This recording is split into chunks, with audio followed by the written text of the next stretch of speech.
Hello everyone, my name is Mitz. Here we are back at Higurashi When They Cry. So this should be the final chapter for the installment of Miyakashi, chapter 12. Depending how long this gets, you might be seeing this a whole entire giant episode, or split it apart into two. Which, my gosh, each final chapter for these installments are just keep getting increasingly longer and longer. Which I don't have a certainly problem with it. It's just gonna be hectic to get all that together. Like it was like 3 hours last time, then 4. Like, is it gonna go up and up from 4 to 5? I swear, I swear. There's gonna be a lot of points of interest for this chapter, especially Shion meeting Rika and then killing her and Sadako as well. And maybe we're gonna see her disposing the bodies, and by the ending, it's gonna be a toss up, like a coin flip, whether or not she dies in the well or like escapes the underground ritual storehouse alive. Guess just have been either or situation. But okay, oh boy, let's go. Even still, when we're like head on straight into I guess the culprit for one of the installments, we don't know anything is happening. What? Michan, you didn't get much sleep either, did you? Did you? Yeah. I went to bed like 3. Yeah, this is after the mayor went missing. He's probably still alive, but like probably dead by the time like probably after Rika and Sadako came to the house and they were offed. Yeah, I went to bed at like 3. I'm a little tired. 3? Hey, now you can't keep staying up late. You probably read the first volume of a manga, thought it was interesting, then read the entire series, didn't you? And again, I've had that too often with other visual novels. We'll get to that when we get to that. Literally just watching through an entire thing all over from beginning to end until dawn came up. On a straight one-shot session. I felt so depressed afterwards. I've done that before. I understand. What? Wait, is that the mayor? He still hasn't been found? Nope. I went to the Fruity Shrine to join the youth group in their search for the mayor. Since I knew there was no way he'd be found, it's really boring for me. Yeah, and actually that tip section, just going back through the hunt anyway, like that, was revealing.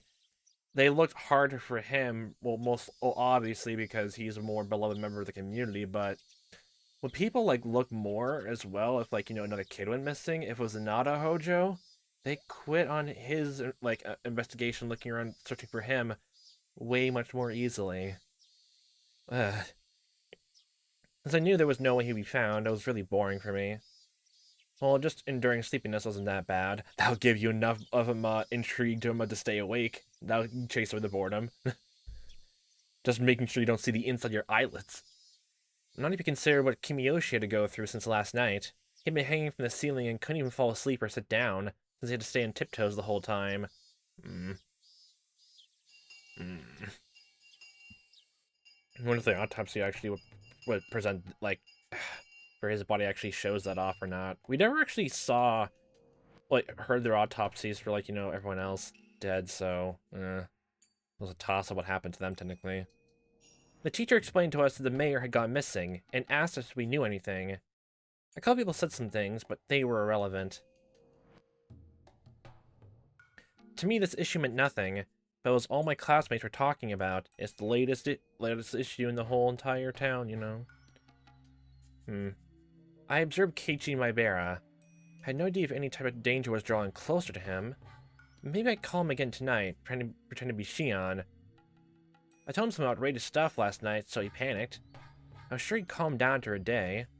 That time, I heard a little girl's laughter. It was Rika Furude, the last survivor of the Furude family in their current head. Yeah, this is definitely where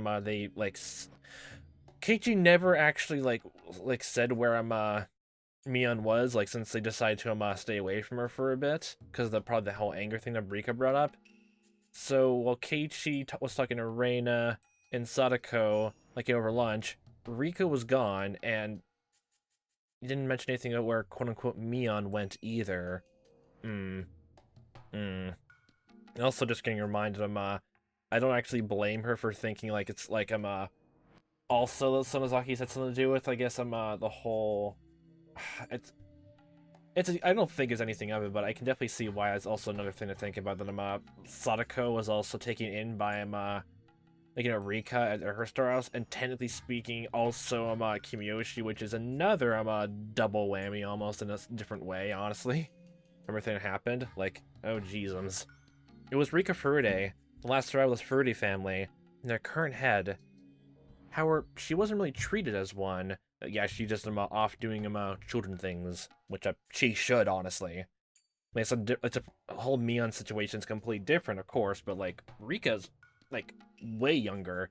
And probably the fact that there's no one there to teach her about that position, maybe. Well, I guess Kimiyoshi could, but from just how the whole town treats her, like from I guess everyone thinking she's a god, which honestly just fun to think about. Like she is a god, but like tempering powers, like literally just a god in terms of just almost like foreshadowing things in the future, but completely just is immortal than every other capacity. That's honestly just kind of funny to think and to think about. Can think about anything that's gonna happen, but I can't really stop anything with these human hands, because with these hands only, I can change the fate of millions. However, she wasn't really treated as one. During the family councils, she'd often draw pictures of or take a nap in the hag's bed. She wasn't even invited to the last night's meeting. It was hard to believe such a little girl was responsible for part of the curse system. However, even though she was in a respected position as the head of the Furude family, well, technically speaking, not that kind of respect anyway. She has a different kind of respect anyway.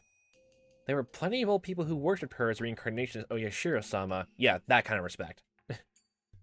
I heard that from someone that Rika Furude was rather odd, and seemed to behave as if she knew she was that reincarnation. Yeah, there's that too. Maybe Takano-san had told me that at the library when she was alive. Or in the notes, anyway. When Rika Furude became worried about something, the elderly people who worshipped her would make arrangements. It was very similar to the Sonozaki family. It was also the same system as used for the curse. I wonder, does Rika Furude know anything of the depths of Takano-san and Toмотaki-san? Yeah, that's right. I had Toмотaki and Takano killed because I signed Tomotaki's shirt, but my signature wasn't good enough. I had to kill him to make sure no one saw it, but shit, the police found his body first. What does she think of people sneaking into the ritual storehouse? Does she know who snuck in and what happened to those people? As the one managing the storehouse, it was possible that she noticed the intruders first. No, because she was doing the dance. In fact, she was the only one who could have noticed it. She must have passed on information, which was how the curse was executed. Unless it's some weird light Yagami stuff. I turn my knob a quarter, like 5 degrees down before, and if it moves up or anything like that, that means someone entered my room without my permission. Then, which yeah, I guess I can say that she's kind of like intelligent, deceitful, intelligent that way. Possibly that. You know, she wasn't there to watch anyone enter in the storehouse in the first place while the dance. That is a possibility, honestly. Especially since she was the one who asked for the lock to be changed and all that. There is that, but that foolish Keiichi turned the light on when we went to the ritual storehouse. Like, is the ritual storehouse behind the dance, or like is it a bit of a ways there? Because the sound of it, like, it feels like it's behind where the dance is and probably out of the way. But I mean, by that logic, then if everyone, like, if the crowd of like watching the dance of devotion, like I can't remember what they call the dance then, like just the conjuring ritual. If the crowd could see in direction of the ritual storehouse, I'm pretty sure basically just everyone technically knows then, really, honestly, if it's that way. But from the sound of it, that light switch could have been connected to some kind of alarm. My gosh, the light switch is a trap. Rika Furude, the leader of the Furude family, maybe getting to know her would be a good idea. Shove her to the ground, about smashed her in her face, apparently, from the end of it.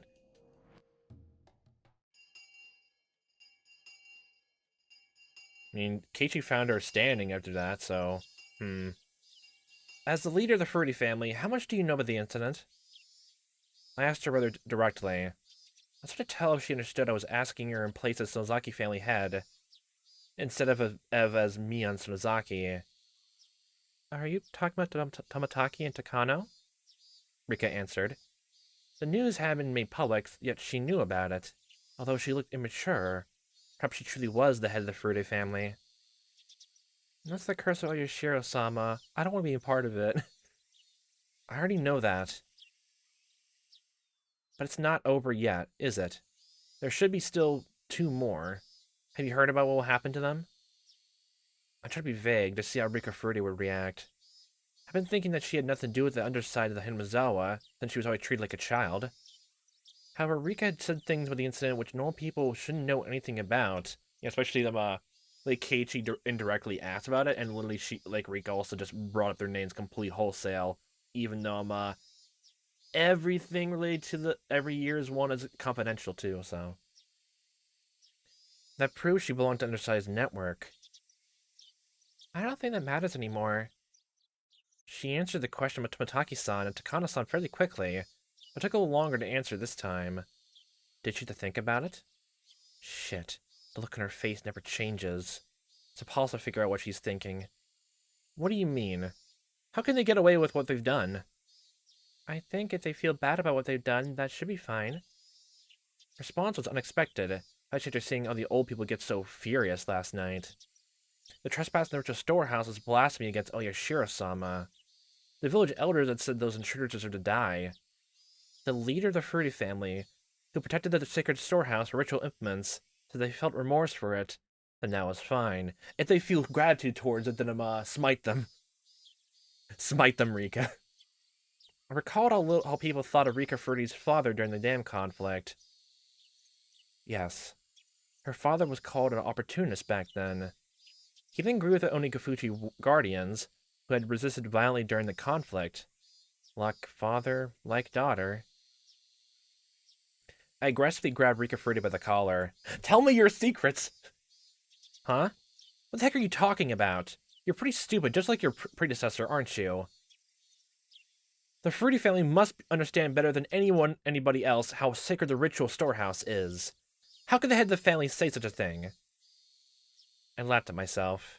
I saw the same thing by someone else, and was now saying to Rika, don't you know how serious a crime trespassing the ritual storehouse is?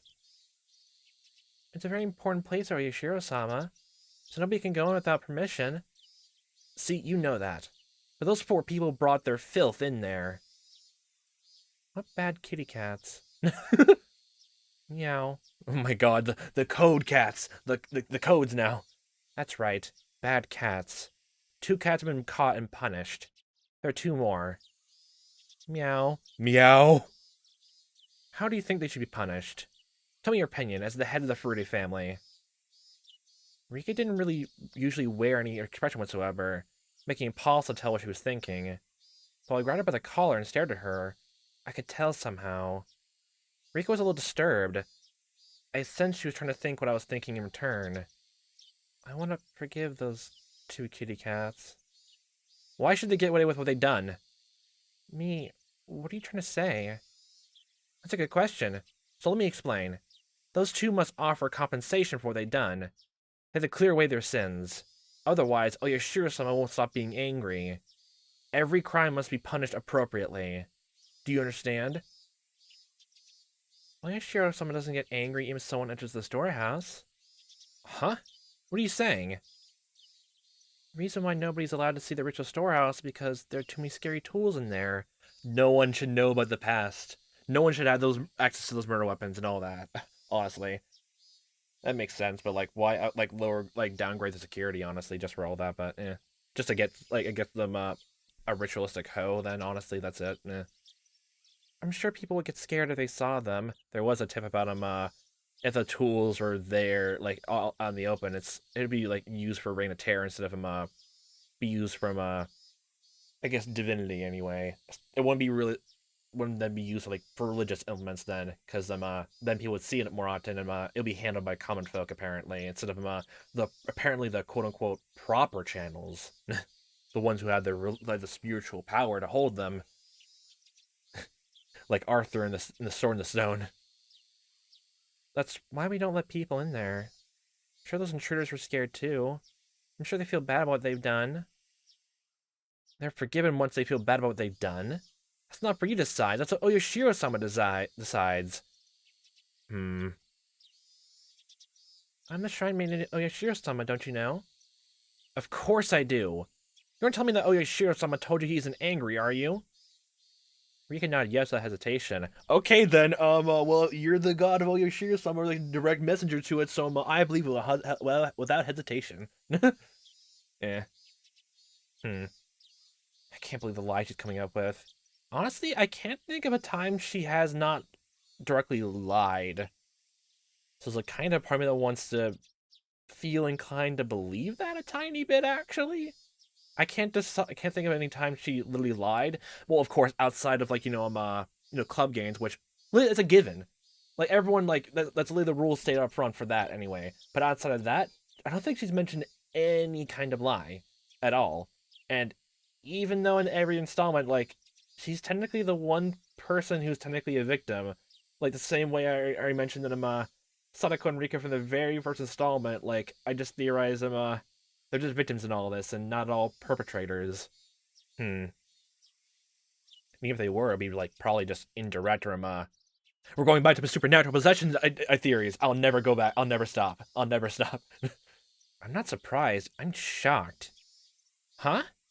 That's why your parents died of the curse 2 years ago. Oh, your Shiro-sama was angry because they didn't deserve to serve him. That's why he cursed your father. Oh, yeah, Shiro-sama would never do that. My father didn't die because the curse of Oyashiro-sama. Yeah, just from how, like, Rika's, theory went. I'm literally just holding a pen, just looking at my little notes, like, investigation-wise. Wow. Her parents died. Like, I think they mentioned it was, like, a murder. But she does not mention, like, in the 4th installment, that they died from either going missing or, like, off themselves or literally, a disease or some poison or anything like that. That was never mentioned for anything like that. It seems to line up. Bah. Am I really talking to the last shrine maiden of the Furude family? Obviously, Oyashiro-sama can't be at peace. You're supposed to worship Oyashiro-sama. How pathetic. I don't know. I'm trying to, like... I can't tell if, like, Lily just, like, okay, probably just, she ends up probably just frustrated that she's not getting what she wants out of this interrogation. It's all just, probably the sounds of it, just complete, just almost utter nonsense. I don't know why you're so angry, me. I realized. She was positioned to know as much as the other two family heads. As proof, she talked about this year's incident as though it was nothing. Yet she could feign ignorance with a serious face. She sure is something. She's even better than me. Oh. And what if she wasn't lying at all? I slapped her a few times and pushed her to the floor. Especially since Rika, like you already mentioned your own sense, she doesn't really follow along with the meetings, but she technically knows what happened. Especially if, Kimiyoshi, like, talked to her.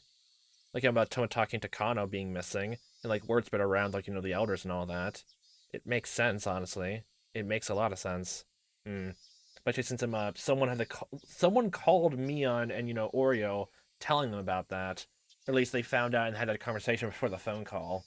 The phone call was very vague before the taser went to Mion's skin. Very. Who was that? In the middle of the night, too. I slapped her a few times and pushed her to the floor. Rika, having tumbled downward, looked up at me with tears in her eyes. This all happened because you wanted to change the storehouse's lock to something that was easier for you, right? That's true. The old one was too heavy, so I talked to Kimiyoshi and he changed a cheaper, lighter one. If you left the heavy lock on, maybe that would have prevented them from trespassing. This is your fault, too. Don't you forget that. Of course, the Kimiyoshi family who actually changed the lock are responsible for this, too. That last part was something I added on the whim. I added to connect Rika's story to the disappearance of Kimiyoshi. I wanted to pressure her psychologically by doing so. The head of the Kimiyoshi family had to pay for his crime. That's why he disappeared. That's why some lies, like, traveled down to be, rumors, then also add to the mass hysteria, then. Yeah, honestly, I don't think, like, Rika's lied at all. I don't think she's lying at all. Even when she was using code words. Like, why lie when using code words, honestly? Again, why? Why lie about the cats? Why lie about trickster cats who are regretful of going into a storehouse, anyway? The head of the Kimiyoshi family had to pay for his crime. That's why he disappeared. The head of the Furuta family has to pay for her crime too, you know. Rika was still on the floor, tears pouring down her cheeks. Keiichi Maebara is the last one left. I suppose the Furuta family will take care of him. I don't know anything. You don't need to know anything, do you? You just look worried, that's all it takes. That's how it is at our house, too. Anyway, good luck! I don't... Rika hung her head.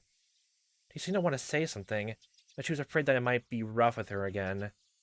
I doubted Rika Furuta was actually the top of the curse system like the hag was.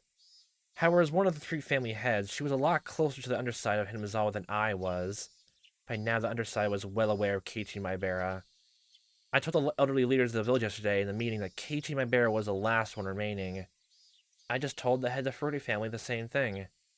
If threateningly. Which is weird considering, because... It's still weird, because even though you basically stated up front, we saw it here, Keiichi still stayed alive until the very end, and there's no hint of, like, someone breaking into him, the hospital. But at the same time, like, the Sonozakis, like, I guess the family actually gave money to him, the Maebaras and him up. There might be the whole thing, like, they know where his hospital is and all that. There's that, too. Maybe that whole mixture of the ending there with him, like, hallucinating Mion, honestly, like, could add to that. Either that or just heart attack from seeing ghosts or some hallucination. Which, honestly, in that case, what Keiichi saw hallucinating the ending there in the hospital room, that technically wasn't really Mion then. If it was Shion's ghost. I just told the head of the Furuta family the same thing, if threateningly. If threat was effective, the curse of Oyashiro-sama should very soon fall upon Keiichi Maebara. At just the right time, I'll grab my enemy right as he took my bait. If the assassin came from the Furuta family, this girl would have committed the same sin as the hag. When that time came, I wouldn't hold back. I was going to make sure she suffered, and then kill her. I've heard of a torture technique where you pound dozens of nails into a victim's fingers. Oh boy. I already found a restraining table and the tools for it. When the time comes, I'll pound nails into your fingers. That gruesome anticipation radiated from my eyes and scared Rika even further. Hey look, it's the bell.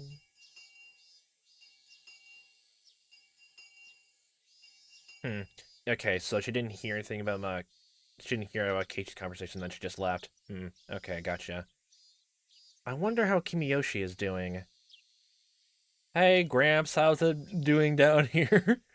I doubt he died from tiptoeing all night, but sometimes a human can go very easily. Yeah, I heard that a few times. Humans are strongly resilient and adaptable, but have very fragile bodies, apparently. Yeah, like, here's a cringeworthy tale. Just trying to, literally just, grab mail, like, from one day in the middle of the night. I just jammed my finger in there, like, through, just to grab it at the very end of the mailbox that was shut to the back. And I got a paper cut. My thumb. That was nasty. That's fragility for you. And that was, like, a thick edge of an envelope blade. Yeah, very fragile. Human bodies are very fragile. He already told me everything I wanted to hear. He doesn't know anything else anyway. On top of that, he was responsible for spreading the infection that was the curse system of Oyashiro-sama. Again, every time you say it like that, it always just sounds like mass hysteria. His sins are very heavy. I really liked Uncle Kimiyoshi. He had always been kind. The hag was so tough on her relatives. That's why he was extra nice to me. When we talked yesterday, I was so happy to hear him say he would forgive Shion. He even said he would fight the hag to save her. That made me very happy. Don't worry.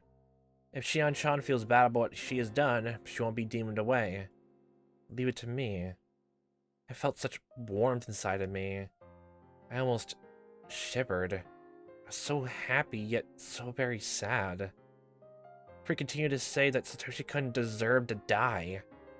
He said those nice things because he wanted to make Mion happy, and she was worried about Shion.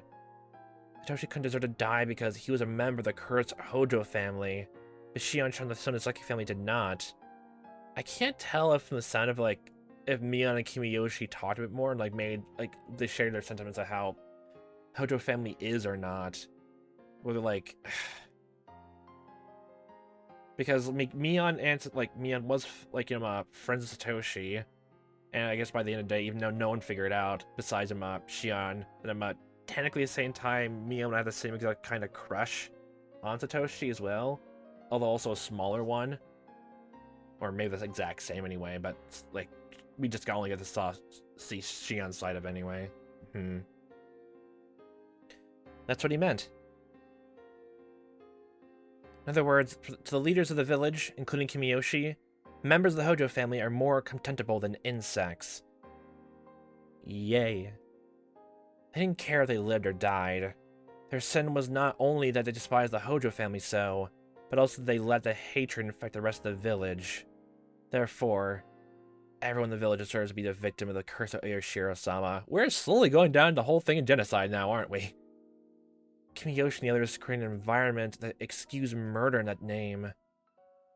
Well, I guess it makes sense of almost the whole culture, like, surrounded that. It's not just a whole thing of him, one or two people, like, him, yeah, the whole culture, just him, making sure everyone gets alibis and all that. It's impossible to do so.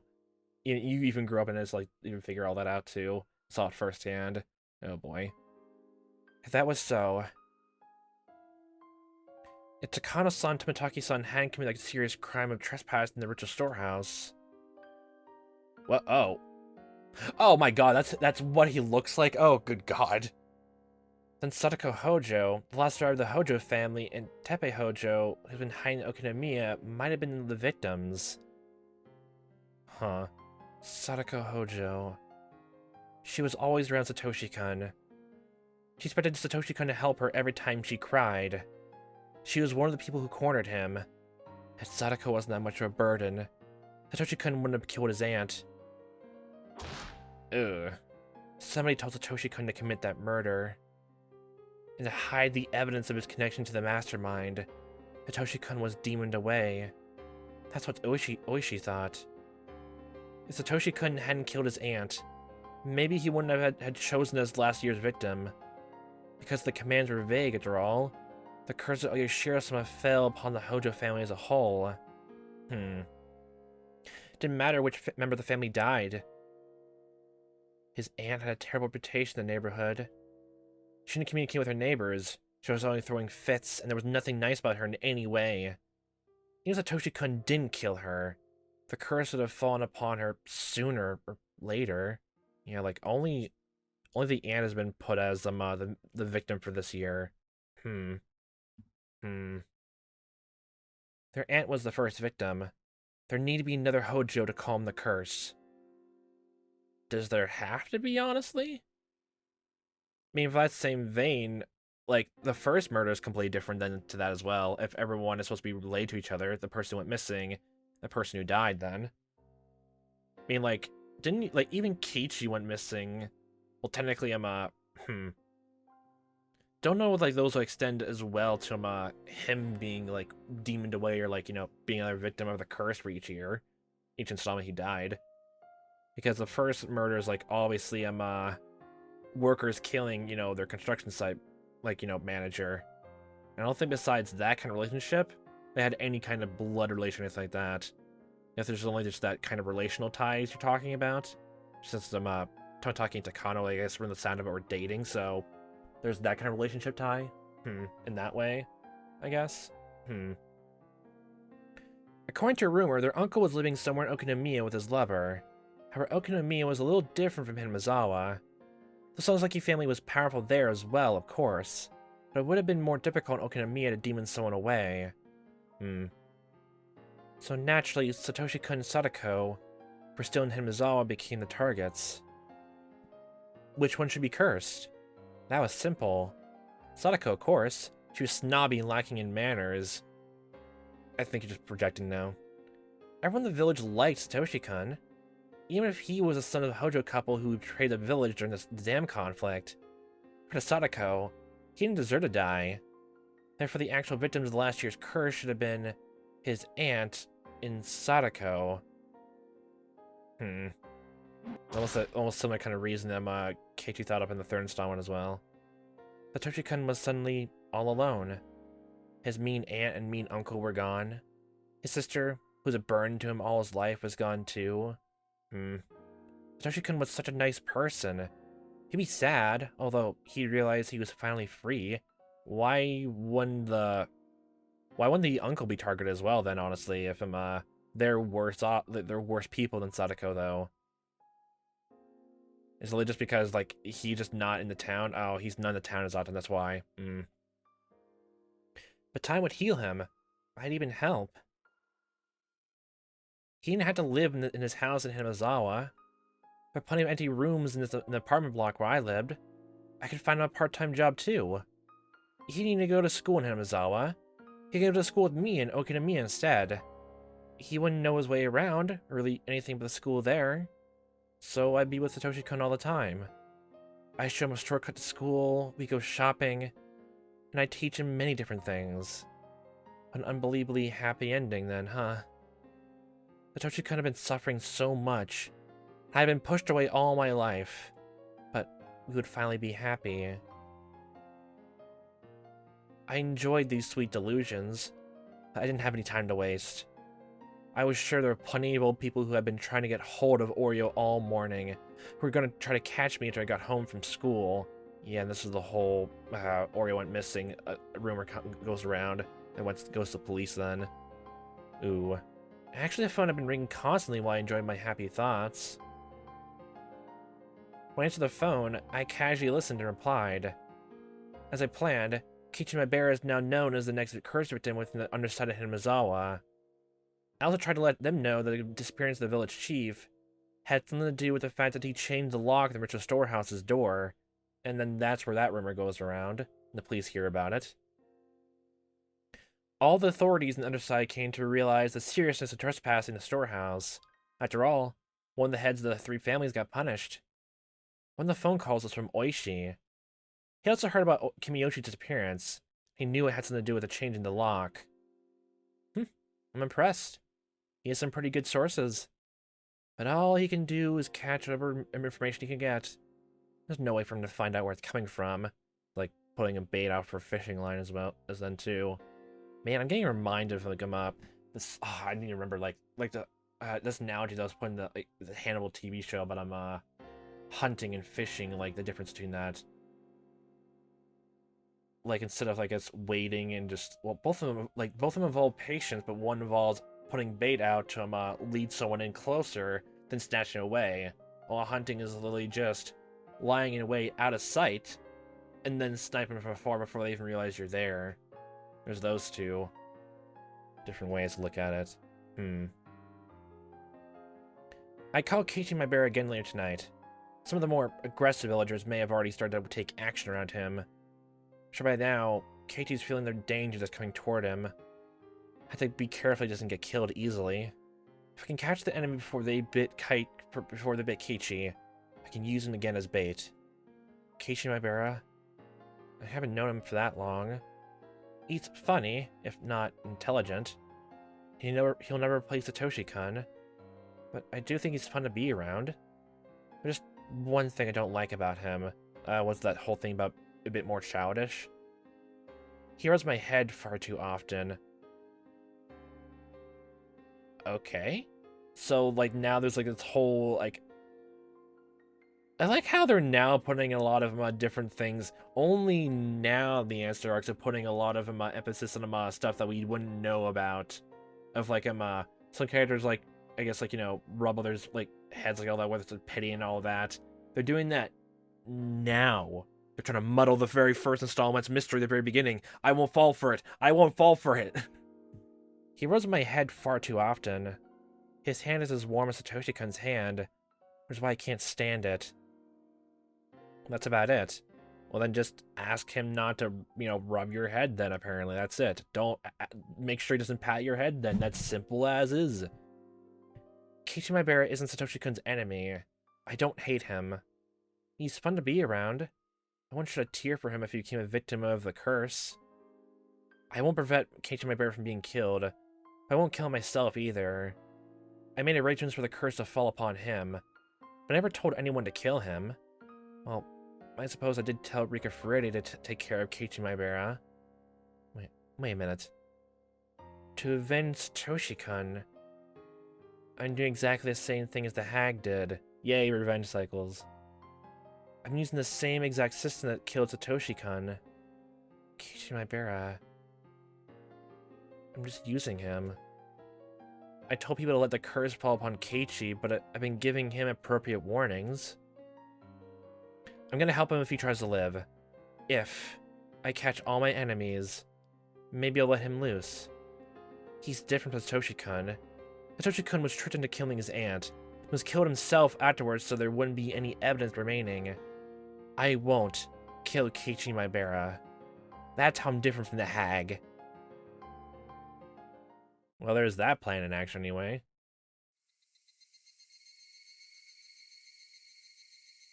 Evening was turning to night. I had to get dinner ready. Had to eat so I'd have enough strength to take revenge. Okay. This place is far from the town. I don't even get isolated during winter because of the snow. You're going here? All the way out of town to where the kidnapping happened? Why?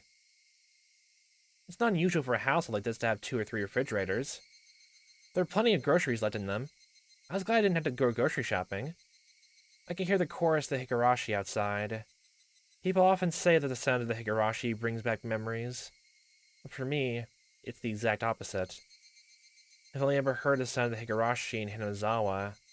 Therefore, the sound of the Higurashi, to me, is Hinamizawa. The sound reminded me that I wasn't supposed to be here. That I couldn't be here. That was when I heard the doorbell. Oh, hi there, I'm Miss Ferretti. Come on in. You want some soy sauce? Okay, so that paper came out before the festival. Okay. Because there's a good distance between the house and the gate, there was both a doorbell and an intercom by the ladder. Has a security camera, too. Oh. Something as modern security camera monitor in this old-fashioned kitchen looked rather strange. Okay. How expensive were they back then? I'm trying to remember. I turned the switch, but nothing appeared in the monitor. She's too short. I tried to turn the plug, but there were a good bunch of cords going behind the refrigerator, so I couldn't even do that. The doorbell continued to ring while I tried to figure out if the monitor was broken, or I just didn't know how to turn it on. I only felt like answering the door depending on who it was. It'd only be easier to pretend to be out. That wouldn't help me. I was waiting for my enemies to show up. Oh, that's how you interpret it then. Hey, hey there, friendly old neighbor, old pal, good old friend of mine. I know you're angry, but I got some soy sauce. Traitor! Aggressively points. I couldn't just hide myself in that case. The hag was supposed to be sick and in an extremely bad mood. I already sent a word out that she didn't want to see anyone. So who could it be? I made up my mind and turned the intercom on. If it was someone unwanted, I could just turn whoever it was away. I had to act normally so I wouldn't arouse suspicion. I had to act normally. Yes? Who is it? Hello? She didn't tell me her name, but I recognized her voice. Rika-chan, what are you doing here at this time of day? I ran out of soy sauce, so could you share some with me? Soy sauce? I almost screamed, but I controlled myself. Took a moment to think of the situation. Hinamizawa was far from most stores, so sometimes neighbors would share seasoning and stuff with each other. Get the eggs and all that. The village sometimes got snowed in during winter. The fruity shrine was quite far from this house. There's another odd bird to come all the way here on her bicycle just to get some soy sauce. Yeah, the same thing I thought of before of him, why don't you go to an elder who technically would revere her then? And Rika came all the way down here with the medicine in her pocket too. So she, I guess in a way, she had a plan of a contingency of Mion attacked her in some way, or she had a plan of doing something with Mion in turn, or just like hey, can I have some soy sauce? I'm going down to get someone. I just want to make sure that you know where I'm still alive and where I am before I go attack that person. Okay, bye. Just goes home and eat and just gets soy sauce to eat food afterwards, like nothing happened. Maybe she was using it as an excuse. Maybe there's something she wanted to talk to me about. I also noticed a piece of paper that was on the refrigerator door next to the intercom. We still have plenty of homemade soy sauce in stock. Feel free to come to the Sonozaki house if you want some. The hag must have given that flyer to everyone. One of her relatives sent her a barrel of soy sauce. If you want some, bring a container. That's the flyer said. I see. This will all explain it. There was a handwritten note in the bottom of the flyer. The soy sauce is in the storage area under the floor. Give them as much as they want. The storage area under the floor right here. The storage area beneath the floor. I opened it. I saw a barrel of soy sauce alongside a funnel and a ladle. A funnel? I don't want Rika to notice anything suspicious at this point. I said I should have soy sauce with her. So literally the conversation that Rika decided to have with her is what caused her death. Oh boy. Sure. Did you bring a container? I brought a soy sauce bottle. Extra large. Okay. Come on in. I'll be at the front door. So head there. I heard the doorbell ring again. The gate is locked on the inside. I can't open it. Oh, that's right. Sorry. I'll be right there. Just hang on. People didn't pay much attention to safety around here in Hinamizawa. People didn't think too much about locking the doors. But as someone who's lived in town, I've always locked everything. Huh. Noticed immediately that the doors are locked and find that weird. To let Rika Fruity in, I had to go outside. I'll be spotted by the futuristic drones are probably watching overhead. The police are trying not to see what's happening in town. Good evening. Good evening. Rika smiled at me.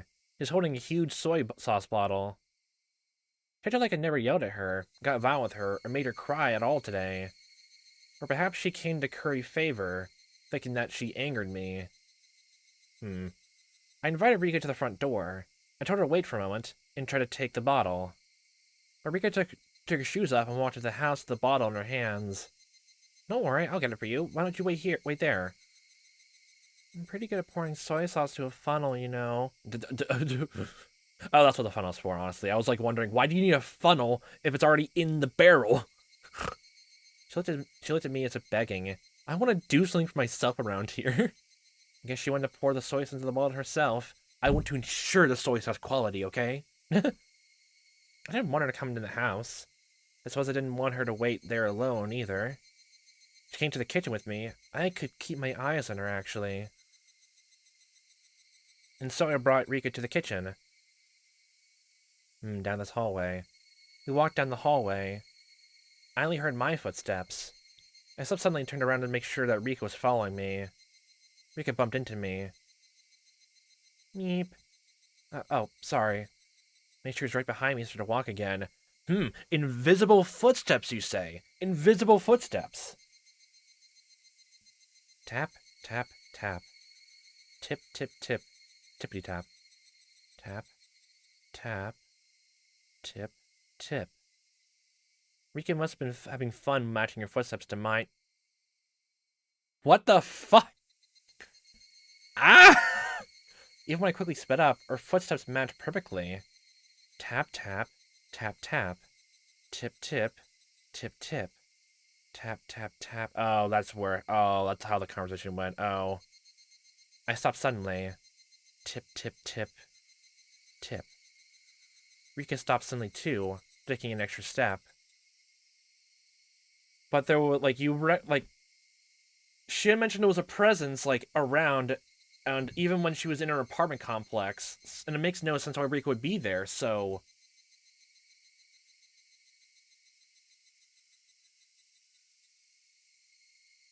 There actually is supernatural elements involved. Okay, final answer now. It's mass hysteria because the whole thing around with them tippy-tapping, maybe even thinking about Rika there, and supernatural. Yeah. And it makes it even worse, honestly, because Shion, doesn't spend a lot of time with Rika to even, like, recognize this at all, since, you know, a young age and all that. She wasn't even here when Rika, like, was part of meetings and the fourth installment and all that, depending on how long those meetings went by. So, yeah, okay, Jeopardy final answer. When I turned around, Rika smiled at me.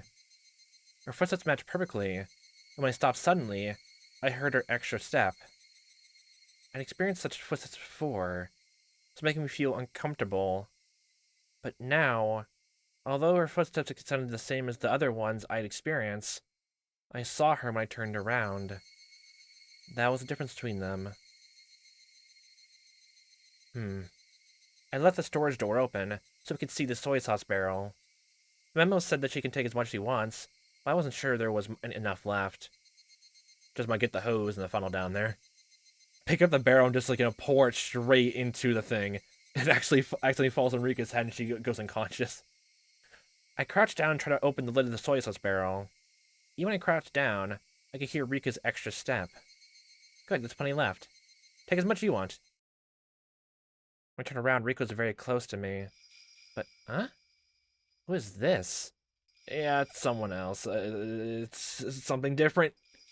I saw Rika, but it wasn't Rika at all. It definitely is Rika since, like, you know, she went missing. It was like when I switched my sister. The outside was the same, but the inside was different. Is there actually twins, like, for her? Then why wasn't she even around, or, like, that was never brought up then? That just seems like, if there is twins, then...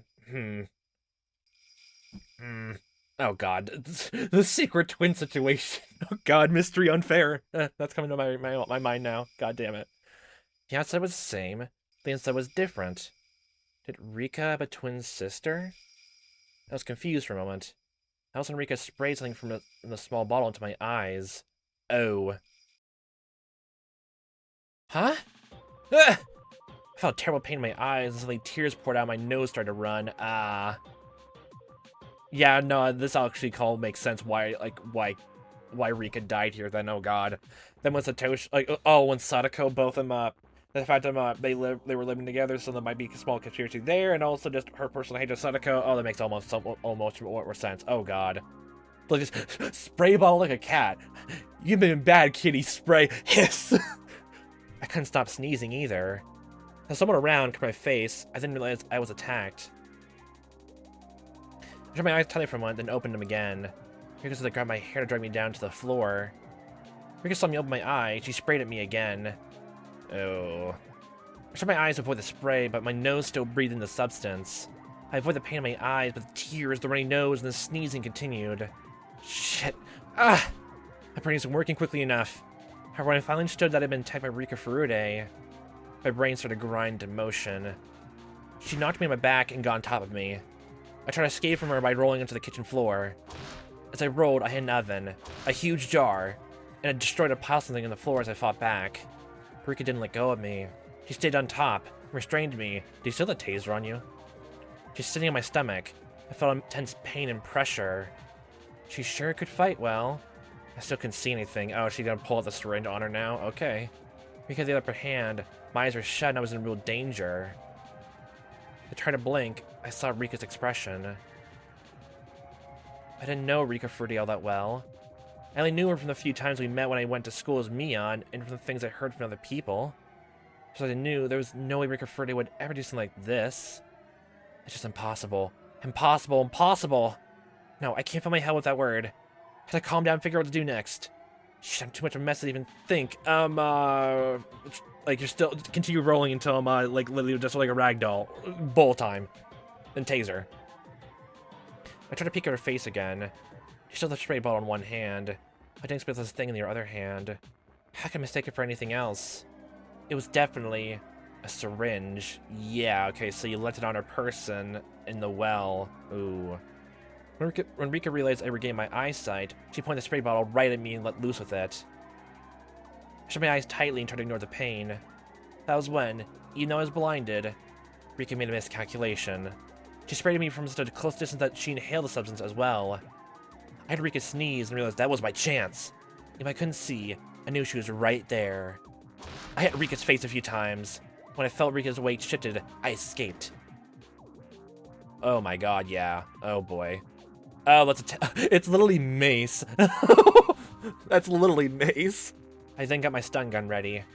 Rika must have inhaled just a little of the spray. She wasn't sneezing anymore, and was glaring at me instead. Hey, are you picking a fight with me? You want me to wreck you? Rika's expression didn't change, but I was sure she was disappointed that her surprise attack was a failure.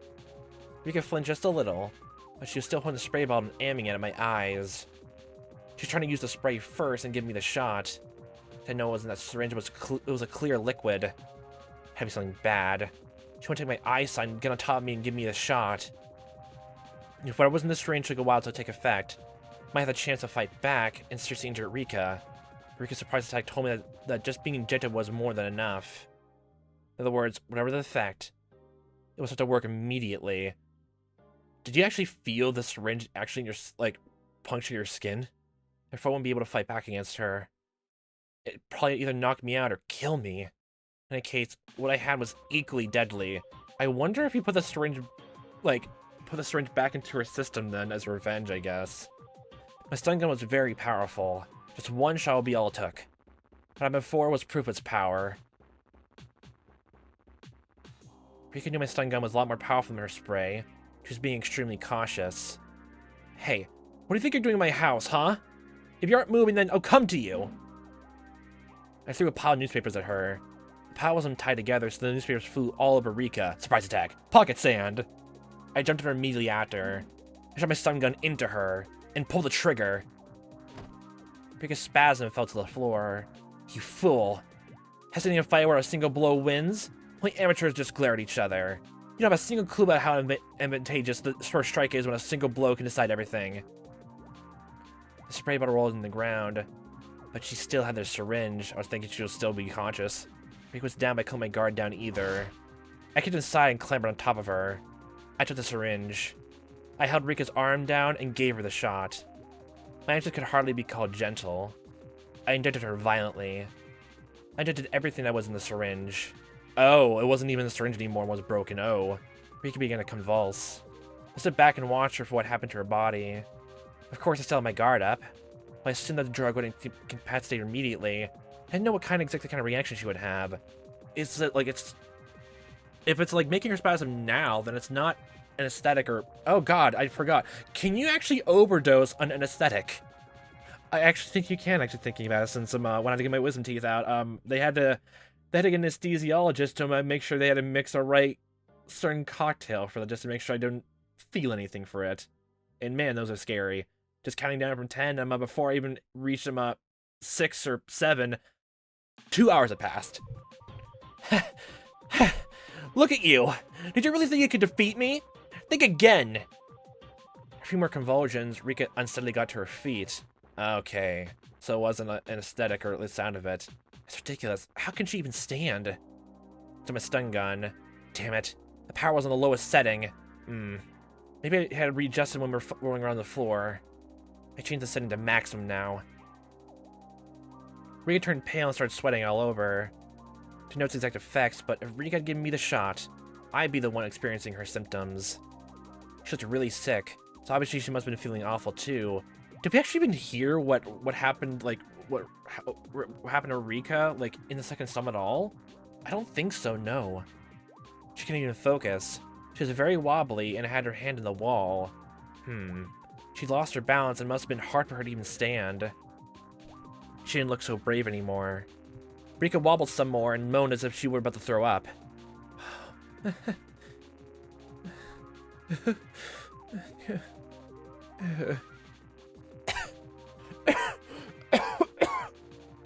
Rika looked scary as she moaned and wobbled. At the same time, she looked kind of funny too. Suddenly she had a dream she'd begin the shot herself. As the man sows, so shall he reap. That's what you get. This is funny. So funny. But please, don't throw up in here. Go to the bathroom, okay? I can enjoy how long it takes for you to die. Oh, that means I can't torture you later, huh? I'm planning to use the nail table on you. So either you choke on your own vomit and die, or pound nails into all 10 of your fingers. I wonder which it will be. Okay, I know. Let's move to underground shrine storage. I'll put you to sleep so I can move you there, okay? I went up to Rika, my stun gun making popping sounds. Rika saw sparks from the stun gun. She moved to grab a huge kitchen knife. Oh, are you still trying to fight? That makes things even more fun. I have so much I want to ask you. I would suggest you back down. Well, actually, if you do, you go through the same misery anyway, but... Sorry about a fuse infiltration, you torture maniac. Masochistic. Sadist. What she said wasn't anything I expected to hear from the Rika I knew. I didn't hesitate. I had the advantage, so I didn't need to worry. This was coming from the last survivor of the Freddy family. One of the three families. Someone who's smaller and apparently looks from the sound of it more fragile. A sudden change somehow felt natural. Compared to what the three families have done, this is nothing. Thank you for the high praise, though. I should be proud of myself, huh? So? Are you seriously thinking about fighting me with a kitchen knife in that condition? You can't even stand straight. You're right. Like you said, I'm at my limit. But that means getting captured and tortured to death by you. I'm sorry, I'm taking my leave. Taking your leave? Pfft, try it if you can. Let's clear the advantage here. Like, we're straight inside the house. She can't leave at all, but we already know how that went. So oh boy. Despite that, an odd thrill filled both of us. Okay, thrill seeker time. It's for the thrill of the hunt. Species A will fight against and kill Species B. We lost our minds is a fitting phrase to the people of Hinamizawa. It was a feeling of release, when modern demons could stop pretending to be human. Yes, this was a mad banquet of demons, a savoring of blood and devouring of flesh. It's kind of called like being the zone and adrenaline, honestly. Attended by the head of the Furry family and the head of Sonozaki family, the old families whose blood is closest to the madness of the demons. I stood in front of the hallway so as to block her escape route. The windows had grates and the door had a safety chain on it. You turn around, I'd hit her with my stun gun. In this situation, what did Rika Furdy mean by taking her leave? I was actually thinking that, oh my god, she actually considered doing... Rika had her knife ready. I considered to aim at my stomach when she attacked, so I took a stance with my stun gun ready in my hand. Oh god. Rika suddenly turned around.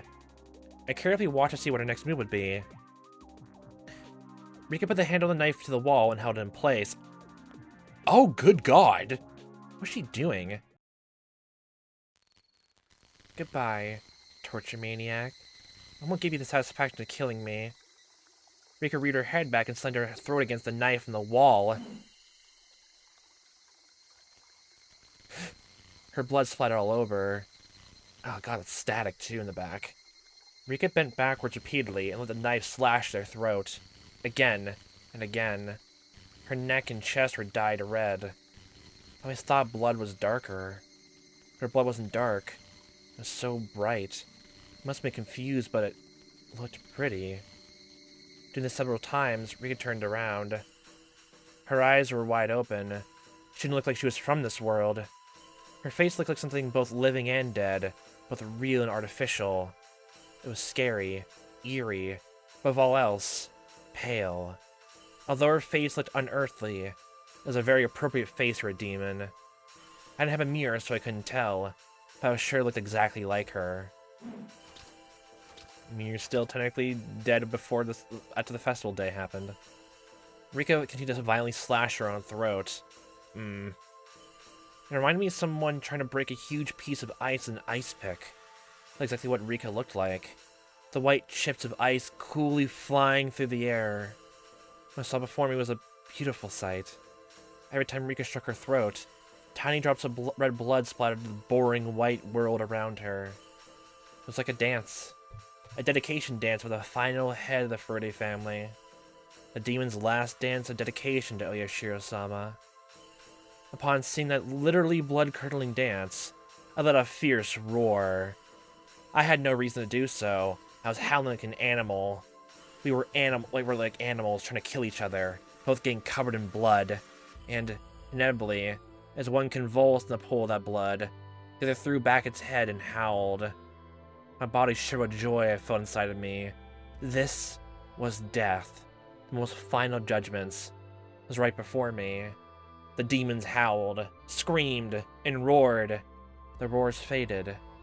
My voice started to change from the voice of a demon back to that of a human. As a demon, I roared. As a human, I sneered. Rika was covered in blood from her neck down.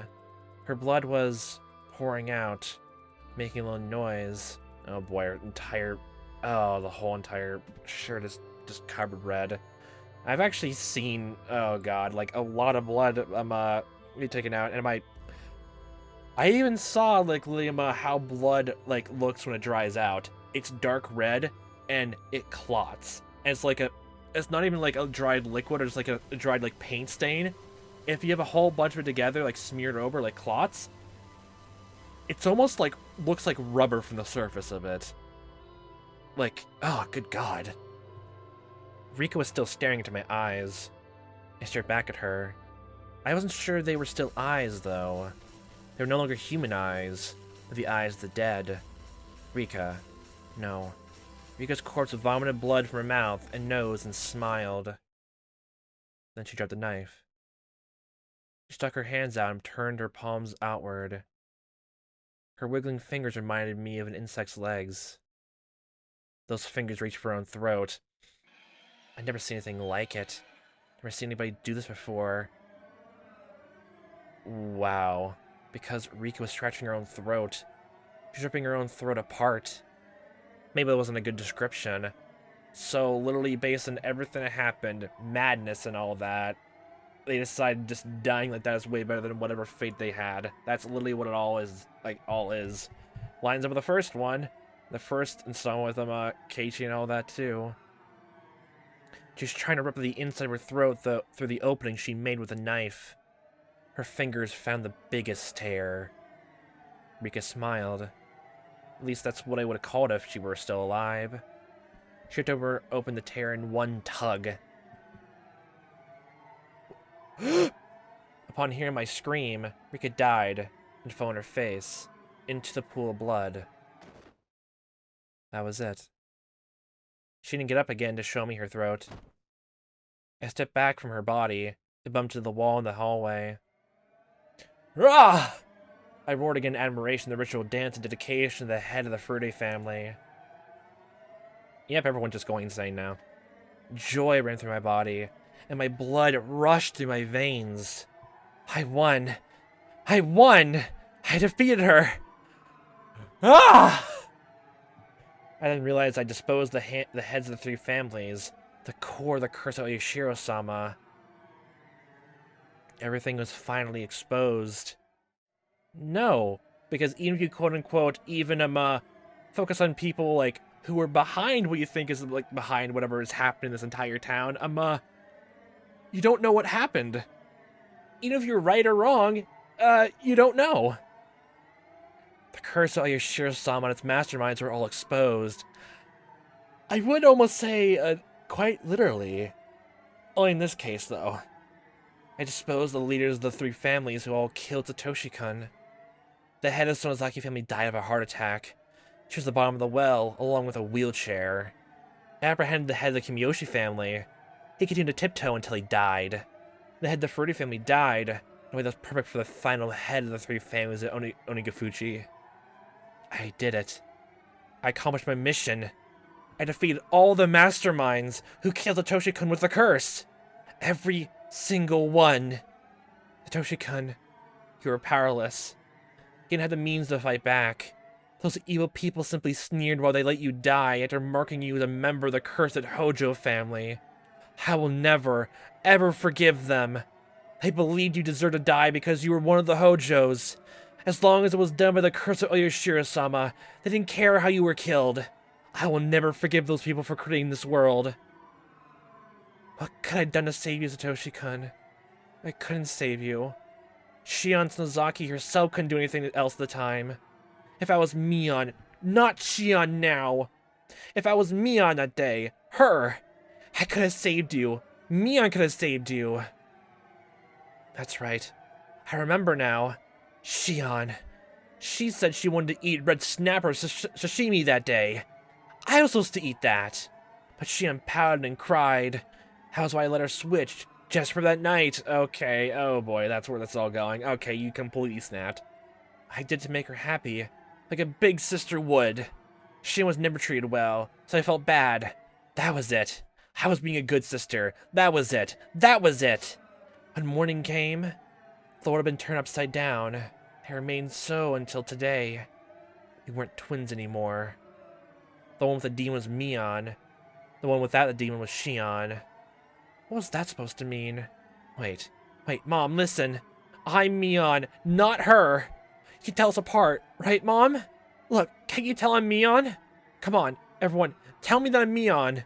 I'm Mion. Don't call me Shion.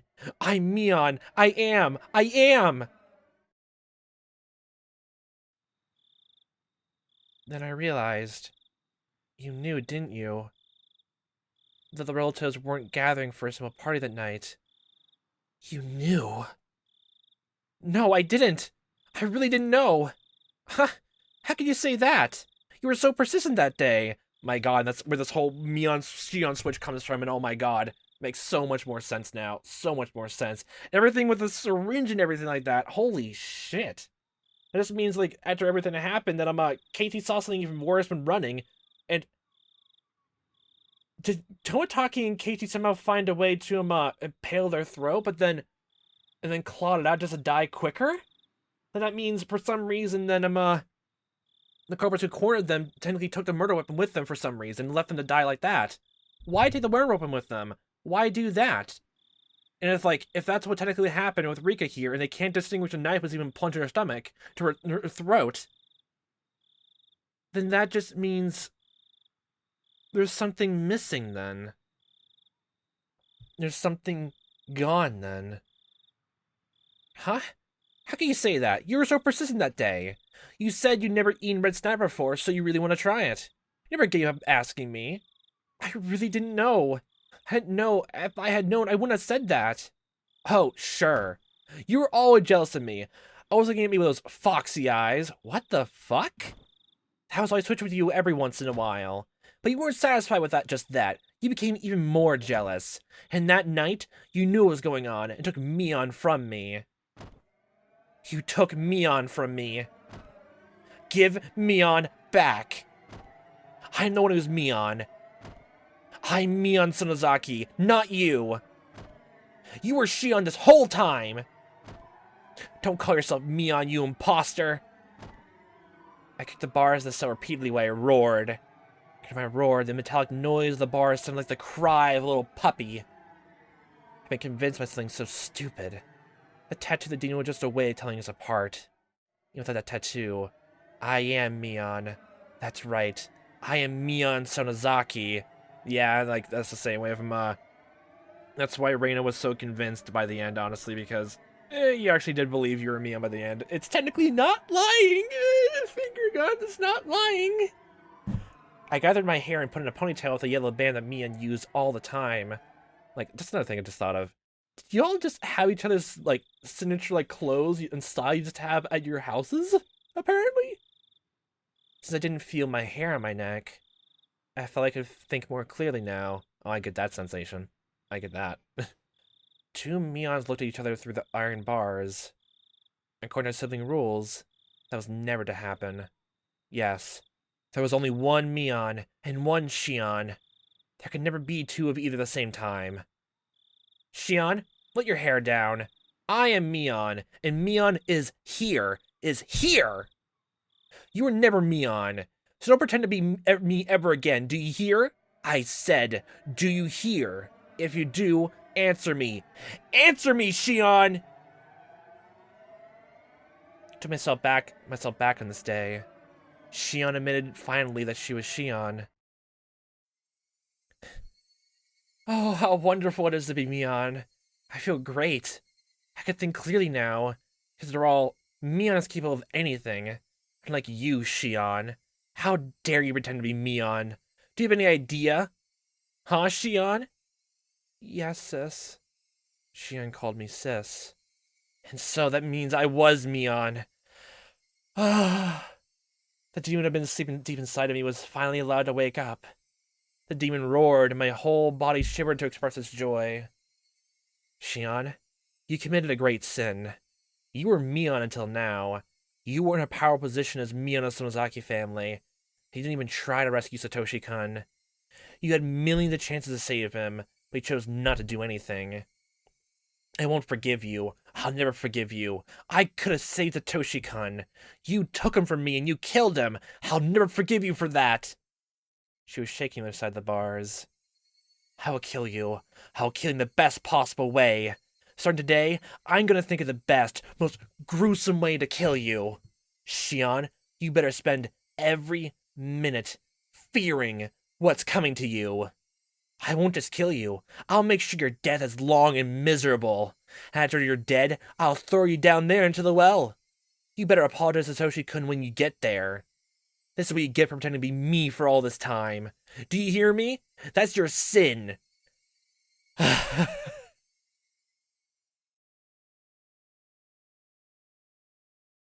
I guess it's cathartic for her. Okay, back to soy sauce. Back to soy sauce. We gotta make that food for ourselves and all that. Oh, yeah. Now we come to this. Oh, no. Oh, no. I need to at least clean up the kitchen. While I was putting old newspapers in the floor to absorb the blood, the phone rang. I didn't want to answer, but maybe I should this time. I should answer and talk to whoever it was. Hello, this is Nozaki residence. Oh, thank you for answering. This is Hojo calling. I was surprised to hear the Hojo name. I realized right away that it was Sadako. Oh, Sadako? What's the matter? Sorry to call so late. Is Rika not there with you? Ah, yes. Ever since Sadako Hojo was abandoned, we're living with Rika Furude. Especially with the fight and all that, it makes sense why you would not realize that at the same time. Oh boy, is the same exact words from the phone call going to be mentioned here? The exact same one that Reina figured out? Well, basically it's already been confirmed from Shion makes them being shocked and surprised at the end of all that. So, yeah, basically. Of course she gets suspicious that Rika hadn't returned yet. Oh, yeah, she's here. Oh, she's still there? It's long past dinner time. Hey, Sadako. I made too much dinner tonight, so I told Rika-chan to eat here with me. Huh? Oh, is that so? Oh. Why don't you come over too? I have plenty of food left. Rika-chan has already started eating. Oh, Rika. Alright, I'll clean a little and then head out. See you shortly. Okay. I'll be here. See ya. No, this goddamn CG that was in the text of the fourth installment. God fucking damn it. Is that an abacus right there?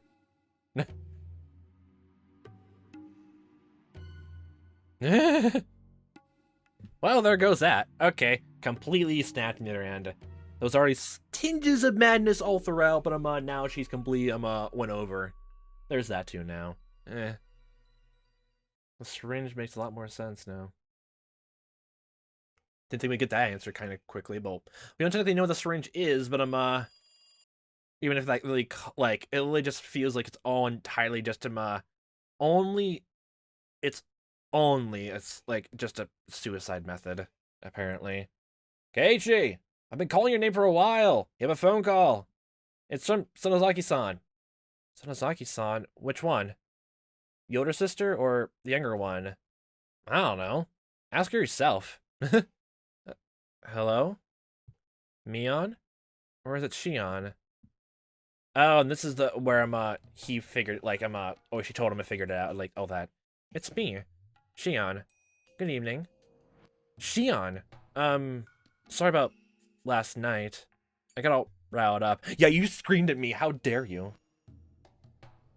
You must have been worried about how I hung up the phone so suddenly last night. We're tied to the same fate. Making sure together is alright is the only way to guarantee our own safety. Yeah, I agree. We absolutely need to share whatever information we have, so that we don't die, like Takano-san and Tomitaki-san did. I heard Keiichi swallow loudly. Then let's continue from where we left off. You listened to without getting angry this time, right? Yeah, I'll be fine. Yes, I think this is exactly the same conversation happened. Keiichi agreed to be quiet and listen. I explained the dangerous situation Keiichi was in once again. Just like how some evil people in the village attacked Takano-san and Tomitaki-san, they might attack us any day. It was ironic, of course, that while I was warning him, I was also the one who made sure the curse would fall upon him. Let's report anything we notice that seems strange. If we connect all the tiny pieces that we have, then just maybe we'll find out who killed them. Or maybe even the truth behind the incidents of the past few years. Yeah, you're right. You're right about that. Then I'll start, since I suggested it. I feel like somebody's been watching me lately. What? I'm making this up. Oh, wait, no. Like, if this is like, unless this is the day afterwards, unless this is the phone call, like, oh, the phone call this night, actually. The sound of it.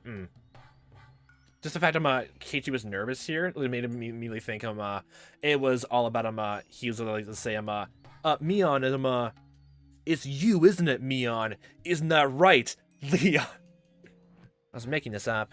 Just wanted to realize how urgent the situation was. It might be my imagination, but technically you're not lying, because technically someone's already following you in a shadowy visage, whether you're, well, at that point there's a tiny bit of madness in there, but also could be supernatural elements and all that. It just coincides with how Rika like walks and all that, honestly. And since everyone repeatedly felt it, no matter who it was, that means either Rika just following everyone along, which doesn't make too much sense, or again, twin thing, but at this point, that feels a tiny bit cheap, honestly. That feels actually kind of cheap. Yeah. So, scrunch face. Might be my imagination, but I'll tell you anyway. I think it's just me, but if you feel like you're being watched too, Kei-chan, then maybe it's just not in my head. Well, don't worry. At the very least, everything's fine with me. It seemed like nothing had happened to Keiichi today, at least. Now that the heads of all the three families are gone, it's possible the curse system had been destroyed entirely. If that was the case, then Keiichi might not be attacked after all. If there's someone who did want to attack him, that meant part of the system was still alive. In other words, my mission wouldn't be accomplished just yet. Keiichi's like a litmus test in the situation. I'd know whether or not all my enemies are gone depending on if Keiichi got bitten. Okay, like a walker, okay then. He sure is a very useful man. Technically in spirit, all across the town. After that, I went along with what Keiichi said. I made sure he was fearful of Mion, as well as all the three families.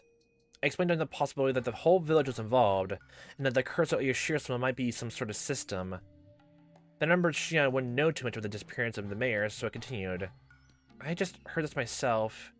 Is it true that Uncle Kimiyoshi went missing? You mean the mayor? Wait, Shion, you haven't heard? I don't know anything. I just overheard my father talking about it on the phone again, which honestly is an amazing lie, actually. Literally. Yeah. Actually, last night, after the meeting, he didn't come home, so the whole village is in a panic. They searched all over Hinamizawa, but if they found him, then I haven't heard at least. The police should be searching for him as well. Why didn't you tell me something that's that important right away? Sorry, I thought you already knew. I don't want to hide or anything. Kei-chan, what should I do? What's wrong? And this is where you plant that idea in their mind. Okay, then. Okay, that's how it comes in fruition, then. Going from this to putting Keiichi's mind. Then I think the next day tomorrow, actually. Oh, wait, no.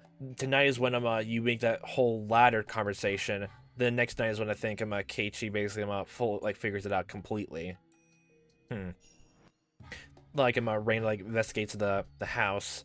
She pieces things together, then says it all to Keiichi the day afterwards. Well, after the phone call anyway, like 2 days from then. What's wrong? Tell me. We're not keeping secrets from each other, right? Not that big secrets, apparently. I'm sorry. I didn't mean to hide it. Just that, well, the conversation got turned around and we're on the same side, right? I won't get mad, so just tell me. Uncle Kimiyoshi, I told him everything. Oh, that's another thing, because honestly, everything she says technically here is completely genuine, honestly. Honestly. That's the one thing, honestly. That's the one thing of trying to figure out mysteries and all that, whether if there's no evidence, then focus on character stuff. Which this game also tries to put that into conflict as well, which props, kudos. Victor kudos. So there's that, but just how the dialogue was on the phone, it honestly sounded so very genuine. You can even interpret that way as even if like you found out like Mion afterwards, like was the one who like didn't like tell everyone, it would still be the truth, technically speaking. Just some slight stretches of lies and all that would still sound completely and utterly in line with everything. Uncle Kimiyoshi, I told him everything. Old man Kimiyoshi, he's someone you feel comfortable confiding in, Shion? Yes. He would. When I was little, he was really nice to me. All I did was play tricks on him, but he'd always just smile. He listened to anything I had to say. Such a kind person. Calm down, Shion. It's not like he's dead, right? Don't lose heart so easily. Keiichi tried to make me feel better. But I had no idea what was actually going on. It really made me laugh.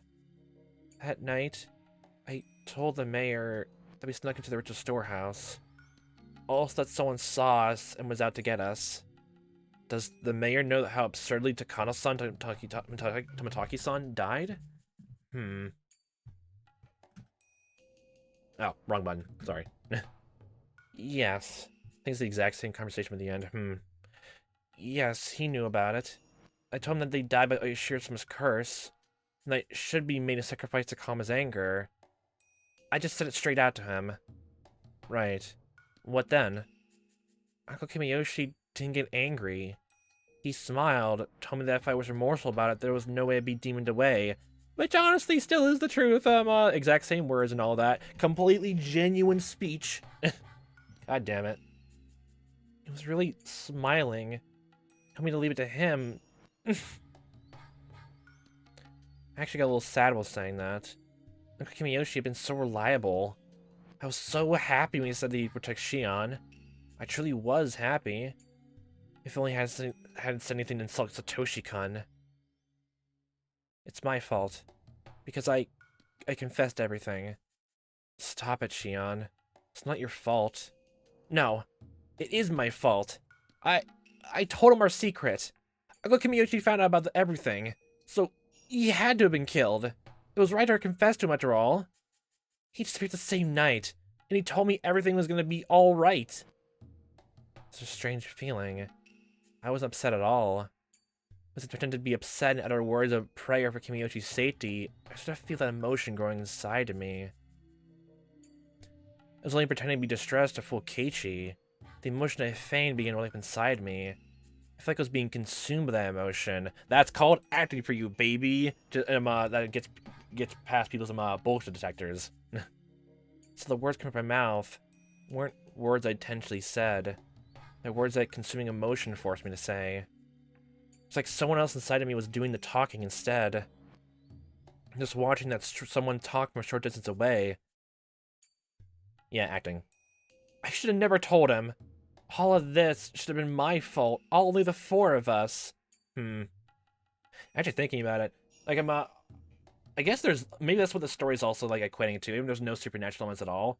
Even if then like how the story's also putting up like you can honestly just put like some supernatural elements to be parallel to actually go with things that actually going in your mind when you're going insane a slight bit. Just have like extreme emotions. Like, you know, the same thing of like how the whole thing with demons was. It's actually literally how the story I read was like framed around the exact same thing. Internal monologue.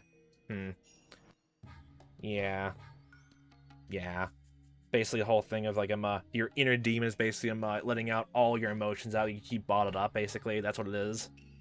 And just let it all out into one giant cry. Like some sort of in the zone moment. So, all of this should have only been our fault. Only the four of us. It wasn't something I should have told someone else. He got killed because I told him. He got killed because he knew. He got killed because I confessed to him. Hey, stop. If they were doing that, then they would obviously have killed you before killing the mayor. It doesn't make any sense. You or I should have been killed first. Why would other people die before us? It doesn't make sense. They must be planning to kill us last of all. Huh? What? They start by killing those we're close to. And they cause us so much pain, and they'll kill us. Let's see what they're doing. What I just said scared even me. Killing our loved ones first to harm us emotionally, only then kill us the height of our suffering. Whoa. I felt something crawling up my spine. A tarantula. That's awesome. It's an awesome idea. Let's not be human anymore. I really am a demon. A human can never think of such cruel things. That would be one incredible hell. Their close friends dying one at a time after being tortured. After all that, you yourself get killed? It's a great novel. What a great way to destroy someone's life. Why was I getting so excited about this? Because I could get going with that plan right away.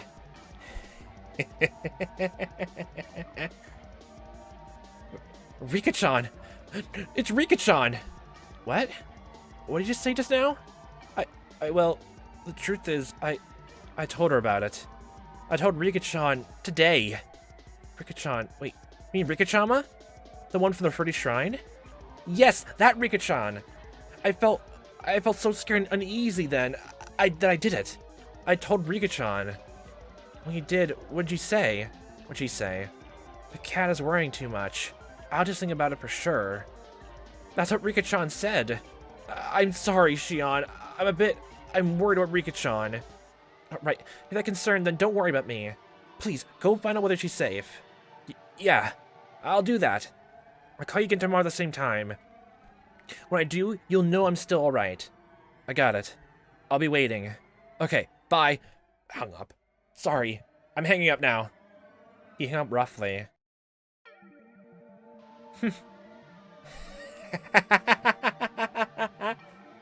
What a hilarious conversation with Keiichi. Everything was just too damn funny. Keiichi Maebara, go ahead and struggle helplessly. Run over all the village and see if the Kurt's still alive. Go ahead and see if my enemies are still around. I laughed for a while and then calmed down. I already gotten rid of the bicycles and shoes belonging to Rika and Sadako. My house was, for a moment, taken care of. I could expect Keiichi to run around in a panic, to ask for help from someone, and then ultimately come to me on. Well, unlikely, the youth group would end up looking for Rika like they did with the mayor. I'd probably have to endure another long night again, knowing nobody would ever find her. I just had to wait till the phone rang. I killed time by watching TV until I did. Just watching him, the good old murder death kill on the TVs.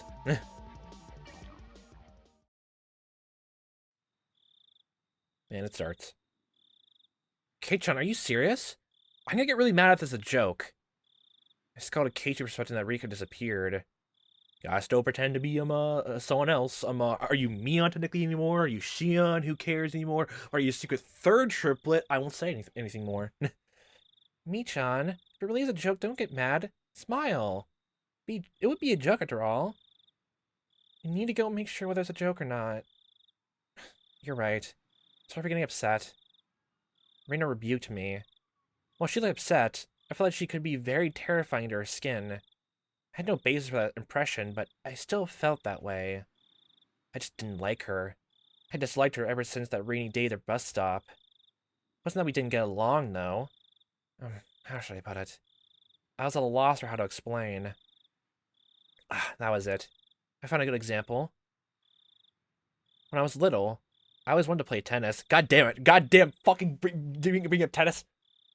I had my relatives take me to a tennis court. They all praised my skill. And just nothing more than hitting a ball with a racket. Over a net, actually. I'm gonna put that little detail in. They told me I was talented. That made me happy. God fucking damn it, why? Why you do this to me? Why you fucking do this to me, game? God fucking damn it. When I went to school, I told my classmates I played tennis. They told me that I was talented too. Then, one of my classmates, who was usually very quiet, said she also played tennis. Not only she should play, but she took lessons. Although I bragged about my serve, I was no match for her. I mean, she took lessons, she practiced more. I felt lonely and insulted that everyone was paying attention to her and not me. She was usually very quiet, but suddenly, I realized that she knew more and had a lot more experience than me. Rain at the bus stop was just like that. I thought of myself as a demon now. Had awakened a part of me that was half human and half demon, the part that lived in Onikafuchi village. And in fact, I already stepped into the world where normal humans couldn't go. Had already surpassed my human limits. I genuinely thought of myself as a superior being. and transcended the realm of mortals. But when my eyes met with Reina Ryugu's, I felt like I did a long time ago with tennis. Why? Why did I feel that way with Reina? I heard that in the animal world, during battle, animals glare at each other to display their strength. Only humans have to punch or kick each other to feel superiority or inferiority. Most animals can tell just by glaring at each other. In that case, could be the same with Reina. Michan, are you okay? Hmm? Oh, yeah, sorry. Haven't slept since yesterday, sorry. Keiichi climbed up the ladder and tried to peek into the window on the second floor where Rika and Sadako lived. It was my job to hold down the ladder. Reina cautioned me to hold onto it tightly. Well, Michan, I'm gonna go check the main house just to be sure, okay? I'll be right back.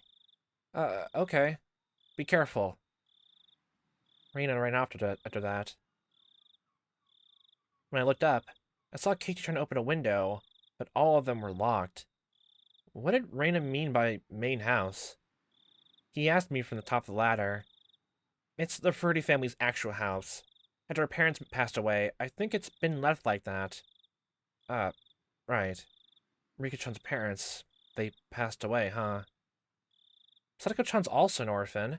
Her parents fell from a cliff because of Oyashiro-sama's curse. I mean, technically, wouldn't this ladder be technically a cliff as well? Shake ladder aggressively.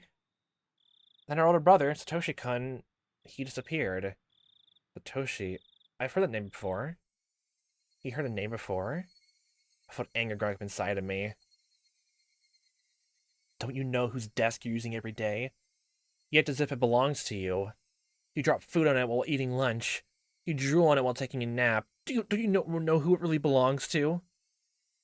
Why am I acting this way? No, I'm Mion. Satoshi-kun doesn't even exist to me anymore. He was deemed away. Sadly, Katie's fault he didn't know. It really isn't his fault. Sadako and Rika-chan have been living in this shack ever since. Neither of them has any family, but at least they're together. They help each other out. Didn't Reina say there was a main house? Would it be easier to live there? I think she tried that at first. She said it was hard, though, because it reminded her of her parents. Remember when Sadako's family died, she started living with Rika. It only made sense. Sadako and Rika were best friends. They didn't care about the Hojo family or the Rika Fruity family. They've been friends since before the dam conflict. Ooh. The reason why the curse never fell upon Sadako, then. Rika Fruity probably had a lot to do with it. That'd be more sense than anything else, at least. Sadako was pardoned from the curse of the Hojo family, all thanks to Rika Fruity's arrangements. Sadako never been a victim of the one I wanted Nagashi. According to the curses I'd uncovered, the last survivor of the Hojo family is still living in Hinamizawa. He's a perfect target for this year's curse. Therefore, whoever was responsible for executing the curse must have tried to take her life. However, nothing happened to her. Since Sadako had escaped from the curse. That was really and truly infuriating. Okay, you're getting stuck in your own head when you're talking about this in the ladder, then. That's why you started going about the whole family with this goddamn curse. That's why. God fucking damn it.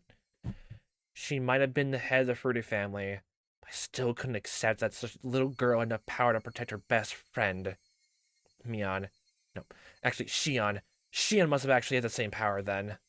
Just like Rika protected Sadako, Shion kind of protected Satoshi. Oh, that kind of dissonance all over again. That's why you start going crazy here then. Oh. That makes a lot of sense then, too. God damn it. Damn it. Damn it! Rika-chan and Sadako-chan. They have it hard, huh? She's cursed. Huh? Mion, what did you just say? I said she's cursed. Mion, why are you making that face? Sadako Hojo. She's been cursed by Oyashiro-sama. You're not wrong there. I can't accept that Sadako was pardoned from the curse, although she was a member of this cursed Hojo family. She was one of the cursed Hojos. Satoshi-kun wasn't pardoned, but Sadako was, wasn't she? She was cursed, but she got away. She escaped the curse, but Satoshi-kun didn't. I can't accept that. I thought Sadako should have been the one to be cursed the most. She cornered Satoshi physically and emotionally. That's why things got weirder and weirder. In the end, everything went crazy. I think back on it, it was Sadako who I hated most of all. She cornered Satoshi-kun. Whoa. Okay, another blanking your mind then, okay. Result, Satoshi-kun disappeared. Oh, you're blocking this, like, Satoshi-kun killed the ant then. Oh, you're blocking that immediately, oh. She started it.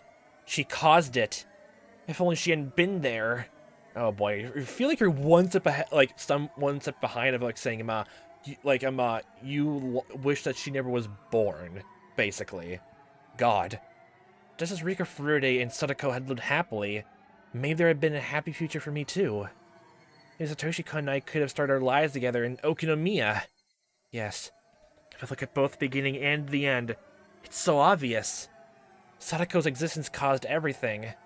Satoshi-kun had to kill his aunt because of Sadako. Okay, you're not censoring that part. The three families used that need to create the curse, and then they killed him. The police were convinced he just ran away. But no, he'd never do that. He was the type of person who always did his best at everything. Even killing someone. Do your best, Satoshi-kun, get an A+ on that murder test.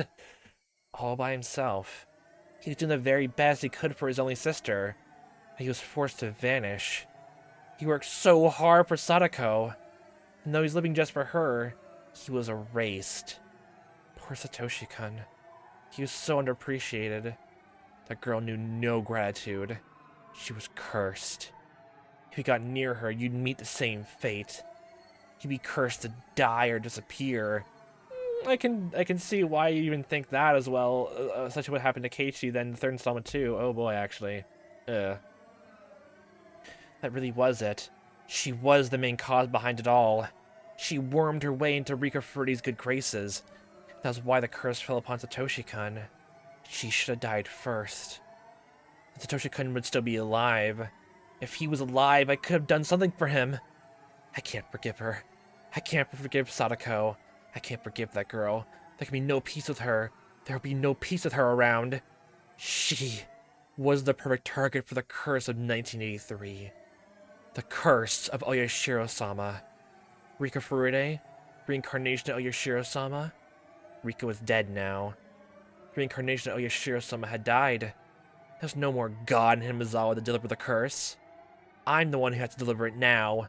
Oh god, don't tell me you're now gonna think, oh god, you're now gonna say oh, you're the god now. God damn it. Literally, god damn you. I am Mian Sonozaki, the head of the Sonozaki family, one of the three families of Onigafuchi. And that all the heads of the three families are gone, there's nobody surpassed me. I deliver the curse of Oyashiro-sama, and nobody else. I'll deliver it. I am the curse. I have become Oyashiro-sama. I felt hot bubbles boiling over deep inside of me. I could tell the demon inside of me wanted to roar. Yeah, letting catharsis out. It'd still be funny if, honestly, it was still, like, supernatural stuff. But it still kind of is just all that. I noticed Keiichi was looking down at me. Calm down, Mian. I can't tell what you're thinking. Calm down. Calm down. Shake ladder. Push. At that point, I heard footsteps coming closer. I saw 4 or 5 adults, come by Reina, running toward us with flashlight in their hands. One of them opened the lock in the cabinet door. We all went inside. Of course there's nobody there. Yeah, this is honestly this is actually kind of still a quaint house, like looking at over again though. Nice fan though. Sadako and Rika lived alone. I doubted Sadako would have left a note saying she was going over to the Sonozaki house when Rika was there already. But it wouldn't be fun if she had. Because that, I hurried to the room ahead of Reina to make sure there was nothing behind. The rumor of Rika and Sadako's disappearance spread around the village quickly. More and more villagers gathered at the Furude Shrine. Acting in place of the head of the Sonozaki family, I commanded them to search the village. And that's when everyone just started making things again. I wonder if she'll then, like, think again of, since everyone's gonna take so much more longer looking for Rika, like, technically, then I'm, gonna blame again if, no one cared about, Satoshi then. Yeah. I was literally about to say Sadako there. God damn it. God damn it. I literally said, I missaid, like Satoshi's name, even more, like, learning there was a Satoshi before, and now I'm literally missaying it's Sadako. God fucking damn it. Did I ever missay Rika's name at all in this game? I want to know now. That's literally the only person... Because she's divine, that means I wasn't allowed to missay her name. That's it. That's what it means. It all makes sense now. Acting in place of the head of the Sonozaki family, I commanded them to search the village. The villagers nodded and scattered. How long had it been since the last time I was truly Mion? I felt so pleased that my body almost went numb. Lots of villagers went in and out of the shrine. They yelled at each other that she was nowhere to be found. Some suggested other places to look, and they all left. They made a lot of noise with their comings and goings. Members of the Women's Association brought out huge pots and gas cookers from the storage and got ready to cook for the men. That was when I noticed Keiichi unsteadily walking toward a copse of dark pine trees. What was he thinking? Stupid of him to be alone on a night like this. Oh, that's also another reason. That's why Mia was screaming at him. Because yeah, because don't get killed, because then my bait won't be caught by me. I won't be nearby then. I won't be at the fishing pole to, like, reel you back in to safety. Obviously. How stupid can you be, Keiichi, you idiot? If a person responsible for executing the curse is nearby, he wouldn't come back safely. Mion-chan, we went around Ojaga Lake, but didn't find anything. We tried to light up the pond, but we're gonna have to wait until the sun is up. Okay, thanks for your hard work. The women are making some miso soup, so please dress up and have some. Again, every time they're gonna mention miso soup. I don't like it. Hot take. Mion-chan, do you know where they usually park their bicycles? No. They probably parked them at the bottom of the stairs leading up here. I don't think they come up while carrying them. We can't find their bicycles. Where did they go? They left on their bikes. They could have gone pretty far. Even as far as the town. In that case, we'll have to look outside of Hinamizawa then. By the way, who first noticed that Rika-chan was gone? It was Kei-chan. He suddenly had a hunch. The Maebara kid, huh? He's a little suspicious. Speaking of which, why hasn't the Maebara family shown up when we are in a crisis like this? Maebara still hasn't joined the town council, so they're on the youth group's phone directory. Really? Why? Well, ain't no helping it then. Huh? They joined, didn't they? I think just that their name isn't in the directory yet. Last time we updated was the beginning of the year. They just moved here, so that's why they aren't on it. And Maebara's kid's hunch is still suspicious. And the rest of the town goes thinking like that. They do say the first one, the scene is the most suspicious, but that's too easy then. That's too easy. Or maybe it actually is. That's what they want you to think. And to double think everything and make sure that's what you want us to think. You put your suspicion on yourself to make you think everyone that you're not suspicious, but then because you made that plan and you think that you think that's why you think you just think about that, that makes you more suspicious. But then since you knew to do that, be not suspicious and on again. Where did he go? I saw him walking through the pine trees. Can someone go get him? Conveniently, I saw Keiichi and Reina walking back toward us. Kei-chan, where did you go? I was worried you disappeared too. Sorry. Looked like nothing happened to Keiichi. He had a mental breakdown. Which, god damn it, that still hit so fucking hard to me. I've only, like, oh god. Oh god. I remember feeling like seeing another story, like, god fucking damn it. Fuck. If so, that's fine. It means I took care of all my enemies. Oh my. Oh, you want some soup? Have some grilled cheese while you're at it. I knew I saw something good coming from over here. I'd be much obliged if you allowed me to have some. You can have a free spoon. Sorry, you need to pay him, at least, 1,000 yen just to have, like, one single bowl. It's like it's 10,000 yen for a single spoonful. 1,000,000 for a single bowl. I heard the loud, sticky voice of a middle-aged man. It was Oishi. You must be confused with this year's incident. The scale of the curse this time is nothing like the previous ones. Oishi's information network is about equal to or better than the elders in the town council. In other words, he could easily encumber a rumor that was circulating through the underside of the village. He must have come here to see the disappearances of the Kimiyoshi, and Rika had something to do with the change of the lock in the Rich's storehouse's door. The police will come for me sooner or later. I am Mian Tsunozaki, so you gotta keep pretending to be like one, and technically speaking, if everyone thought you were, even to the very end, you did a good fucking job of pretending you were one, even embodying Mian personally. By removing all the heads of the three families, my enemies, I have become the head in their place. I can't allow Mian Tsunozaki to continue existing. I'll have to destroy the existence of the head of the Tsunozaki family. Ensure my own position. That's when my revenge will come to an end. More than likely, I'll have Oishi witness my final moments. My eyes and Oishi's met. Damn it, he thinks I'm suspicious already. You're right, Oishi. I did it. Mian Tsunozaki, the head of the Tsunozaki family, is the culprit. Glare into soul. And that's the end of the second part of this. Oh boy.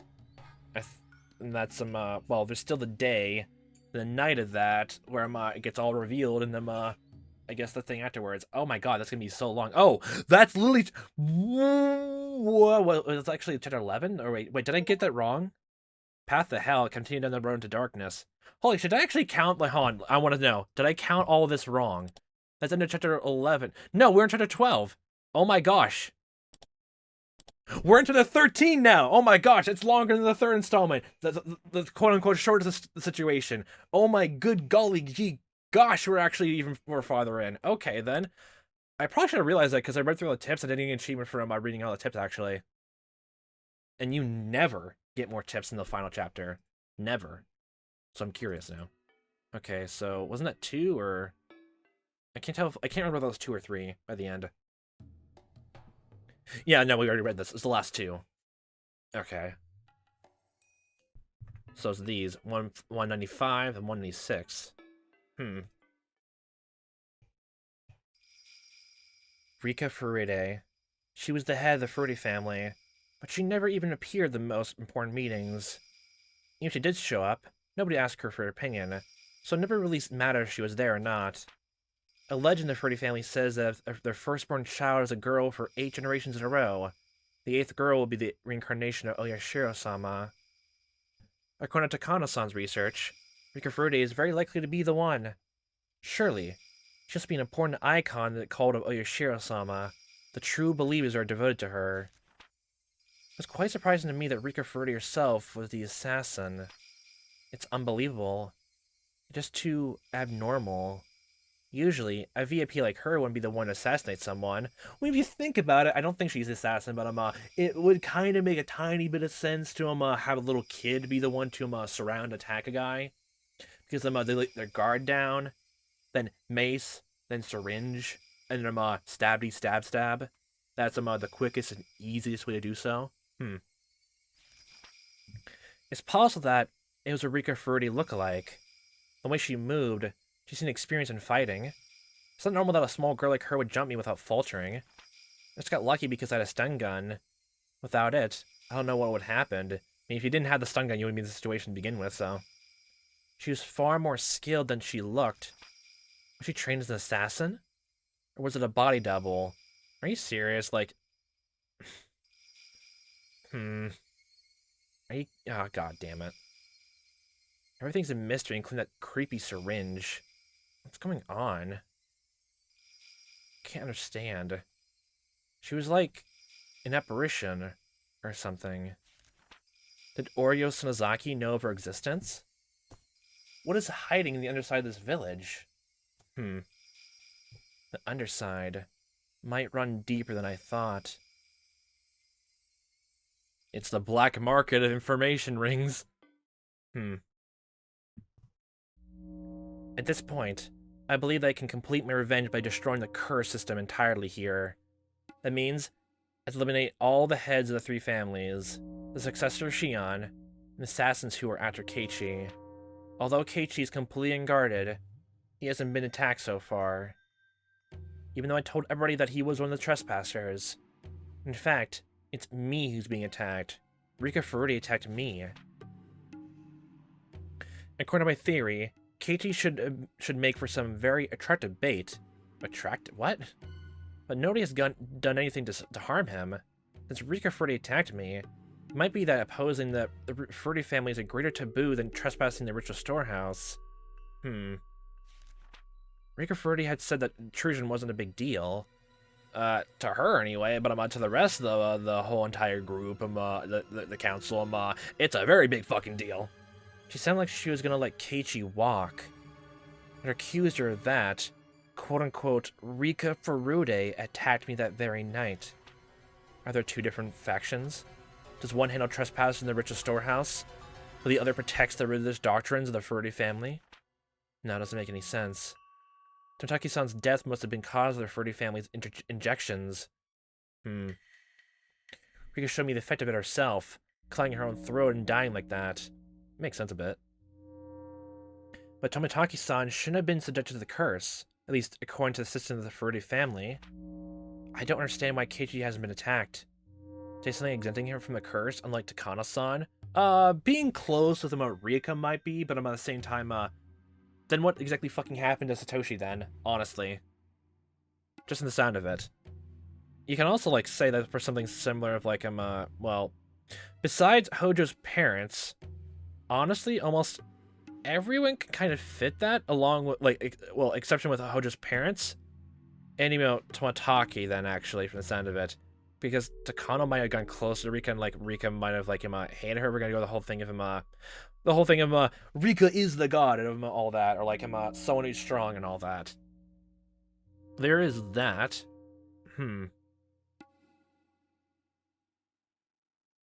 Doesn't make much sense for, I guess, parents, though, if, like, they were friends even before the damn conflict. So then... Well, they already should, like, Rika already shown in some way that she's a perpetrator now, here anyway. Even in the second installment, it seemed like, well, I guess you can still take the same stance now that, she went to, attack Mion because she, like, Rika already realized that Mion was kind of behind some of it by the end of it, most likely. So it makes sense there, but... You're gonna think if Rika was technically the one who maybe was the one being involved in everything. And since Rika's, like, footsteps behind everything... But even though that, like, Rika was, like, everyone who was, like, quote-unquote cursed, or thought they were cursed by, Oyashiro-sama, like, felt, like, heard those footsteps. That makes sense. The second installment never had the whole footsteps, did they? The second installment never had Keiichi, remember, like, hearing about footsteps.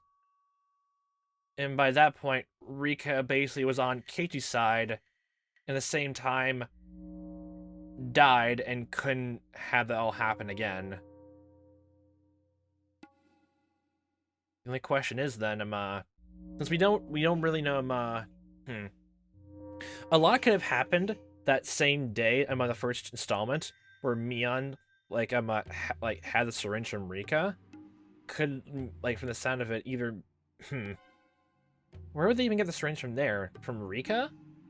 And that's the thing, because, like, even after that, we don't know if anything happened to Rika that same installment. Everything was completely blanked out from there. But from the sound of it, based on the epilogue went, Rika technically was still alive. And if she died, like, after those reports were made about Keiichi, like, being found dead in a phone booth, Reina and Mion being found dead from, obviously, Keiichi, like, killing them from a baseball bat in his own room. Where did they get the syringe then from? Did he have something exempting him from the curse, unlike Takano-san? Just like how only Sadako Hojo was spared. Keiichi's a friend of Rika Furude's. So, does that mean that if you were close to her, you wouldn't be cursed? There's the whole thing of, like, getting close to those in power, and you'll be exempt or you'll be treated more favorably. There's that, well, obviously.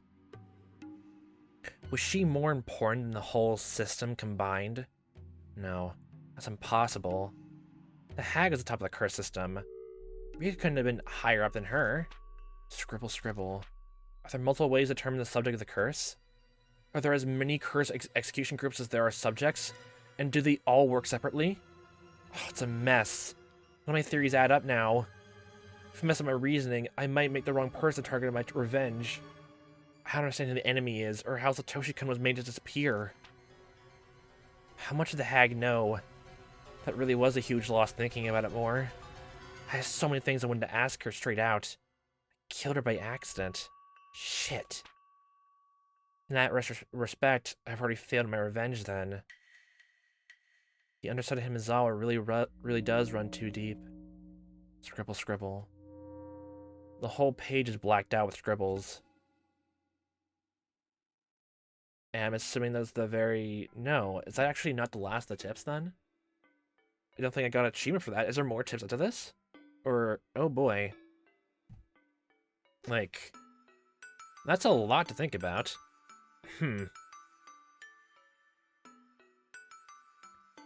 I guess the whole thing of, like, yeah, like, well, if actually you think about it even more, then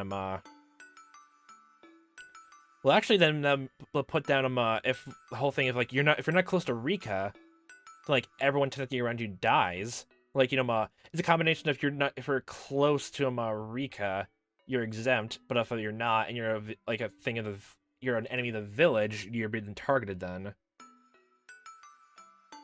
That kind of coincides with Hojo's parents, actually, because even if like Rika, like, you know, like protected, like, you know, Sadako, then if we're going with that whole theory, then her parents technically weren't exempt from that. Actually, thinking about it, it almost kind of makes a tiny bit sense, because what was it? Back then, Sadako actually hated her parents, or at least, you know, was rebellious in that way. And since they're kids, I wonder if Rika, like, probably put that way for that theory to work. That's why they were pushed or an accident died. But even before anything happened, Rika forecast they would die. Or, well, at the very least, like, she did that forecast when the damn conflict was happening, when they already, like, put their opinions out there. So literally, this is exactly after this is honestly, like, basically they have the reason to, like, have everyone killed then. But what about Tomataki then? Because again, still, we don't know a single thing about him. That's not even his real name. Jiro Tomataki isn't his real name. And nothing for Takano, even after all this time. We only learned bits and pieces about them. We actually learned more about Takano than anything else besides Tomataki, actually. He's honestly just the coin flip here, honestly. What's going on with him? Add more scribbles into the snow page. More scribbles. Okay. My throat's gonna be sore by saying all these now. Okay, then, I'm gonna think about this a bit more. And I guess for next time, we'll see how this all transpires and ends for Shion to go. The ending from, like, all from her perspective, and Keiichi figuring all that out.